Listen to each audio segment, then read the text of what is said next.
Yellow slitters. Now, Luminous yellow. Yeah, we'll go through the story that John Fogarty had in the Irish Examiner first of all.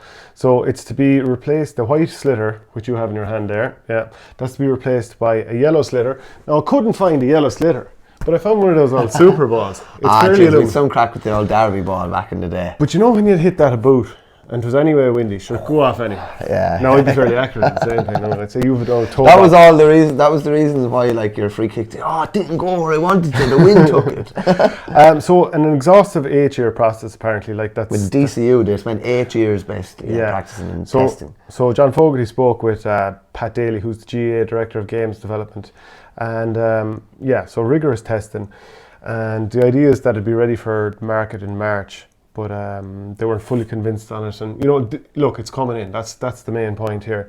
Not everyone is happy. For example, there was a tweet from Owen Nolan from Carlow. What a load of SH1T. Slitters are white, period. It's a traditional sport with a white slitter being at the very core of our great game. From micro helmets to this, we're losing our identity.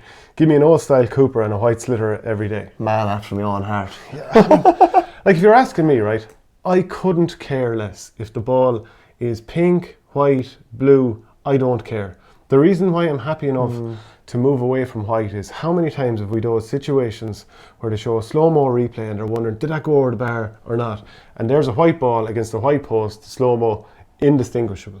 So at least if it's a yellow ball, you know the difference. You know, okay, it's gone the far side of the post, it's clearly not a point. Well, that is one of the big things, yeah. It does make it easier for officials, and it makes it easier probably for players in a way as well. Yeah. But like, do you not care about the colour of the ball? Honestly, I'm a traditionalist. I love that, I have to say. It looks class, don't get me wrong. They're a nice ball and all that, but realistically, at the end of the day, is the colour of that ball core to whether this is a good sport or not? No, not necessarily, no. I suppose the big thing, I chatted Pat Daly probably not long after John did, and I just was asking him like about the colour, and he said, listen, that's the way tennis was. I remember watching one of the Bjorn Borg finals at Wimbledon, it was white tennis balls, and then they changed to the luminous balls, and it just stands out better for the crowd and probably stands out for the better. And someone like me who'd be blind enough, like, I'd imagine the luminous ball should make me like an all-star at this stage, you know? Like, I'm sure you've used them, like, plenty of times in warm-up drills or whatever. If you're using a ball wall situation, those those slitters, they're kind of fast-paced, they come back at you, they're good for your reactions or whatever. They tend to be yellow an awful lot of time. I know that I was looking for one and I couldn't. It's because it's a white wall as well usually, and because it can be dark a lot of time when you're poking around. Yeah, so like I know Owen Nolan's upset about it, but I'm not at all. The other thing with the smart ball, that element of it, it's just so it can be scanned that child labour isn't being used. Yeah, so basically what Pat Daly said to me was there's basically an app on your phone and you can basically hold the ball up to the app. There's probably going to be a barcode on it, and the app will tell you this is an official ball, or it will say no, this is not an official ball. I suppose what they're trying to stamp out as well is in recent years there's been all sorts of different balls.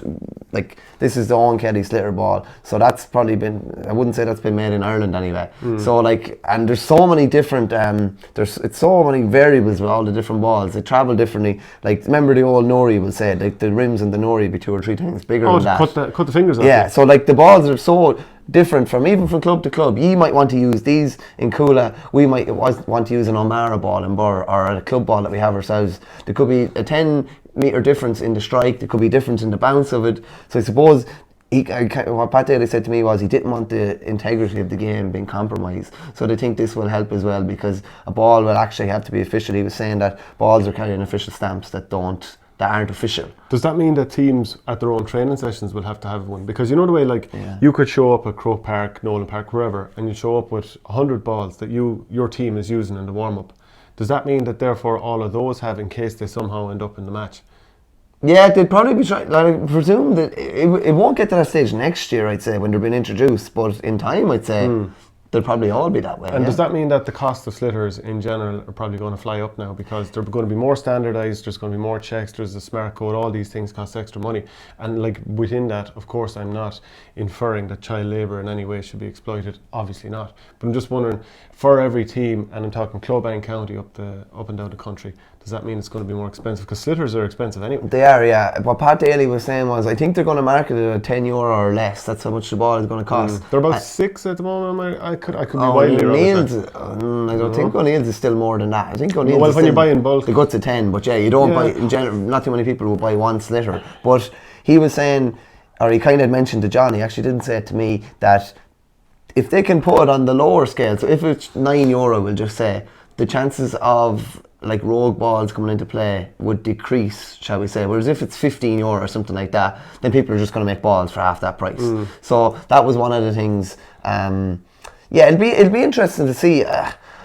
I don't know. Again, I'd say players are probably the only ones that wouldn't be that happy or whatever. I'd say fans and things will probably think it's better because they can see more, particularly when games are played under lights. That's the big one, really. It's like there are some guys, like you mentioned, your eyesight. I know some guys who said that their sight is so bad, a high ball will go up in the air, and if let's say the sky was slightly greyish or something, it depends for them. Yeah. Certain sky makes it impossible for them to judge, and they're actually just looking at you to see where you're going and then just start pushing you. They're not actually challenging for them. Maybe the yellow will help that. No, it might help. Yeah, it's obviously you should be able to see it from a lot further away. It should be standing out. Pat was saying as well, on bright days the white ball can just get lost kind of in the sun and almost in the background, and particularly under lights. And so many games have been played under lights now that it probably is becoming a bit of a problem. Yeah, honest to God, I just can't really see what the fuss is about. It's a slitter, who cares? Yeah, Dunlog has been pushing for this for a while. He said it again last year during one of the league games. It was in the Super 11s before. It's been in the Super 11s, and it's been used in the Celtic Challenge. It was used in the Celtic Challenge last year. Pat Daly said most of those players seemed happy with it. They were happy with the quality of it as well and the consistency of it. So it's I suppose traditionalists might be that happy. It's another kind of change. It's just like when the helmets became compulsory. Everyone was like, oh no, people will retire because of it. Now is anyone talking about it? It's like, look, it'll just... Nolan's talking about it. He's not happy with the micro helmets. Well, look, irrespective of what helmets are in, and you know what, it's for the betterment, because there's no downside to it. There's no downside to the ball going to yellow from height. It doesn't change the game in any material way.